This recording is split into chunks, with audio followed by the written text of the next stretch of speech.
તમે જેને પણ માનો છો એને થાળ ધરો છો કે નહીં? તો એ જમે છે કે નહીં એને પૂછ્યું કોઈ દિવસ કે ભૂખા તો નથી રહ્યા ને? ઠાકોરજીને જ્યારે પ્રસાદ ધરો,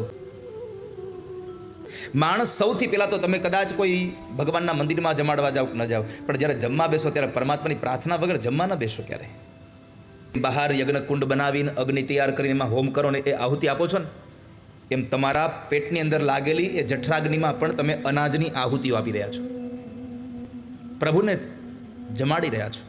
અહં વૈશ્વાનરો ભૂત્વા પ્રાણિનાં દેહમાશ્રિતઃ પ્રાણાપાન સમાયુક્તઃ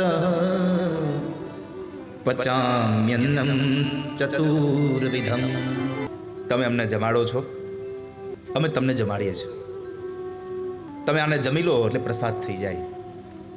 અનાજ પેટમાં જશે ને તો કદાચ વિચારો ખરાબ થવા હોય તો થાય, પણ તમારા ઘરમાં બનાવેલું અનાજ પરમાત્માને જો અર્પણ કરીને એને પ્રસાદના રૂપમાં લેવામાં આવશે તો ક્યારેય પણ તમારા વિચારો નહીં બગડે. હું તો દરેક બહેનોને પ્રાર્થના કરીને કહું છું, જેટલા લોકો રસોઈ બનાવો છો ને, મારી તમને ભગવાન માટે બનાવું છું. હું રસોઈ મારા ઠાકોરજી માટે બનાવું છું.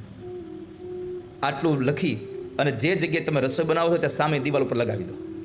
તમે રસોઈ કરતા હો ત્યારે તમને વારે વારે તમારી આંખ સામે આવવું જોઈએ, હું રસોઈ ઠાકોરજી માટે બનાવું છું, હું રસોઈ મારા ભગવાન માટે બનાવી રહી છું.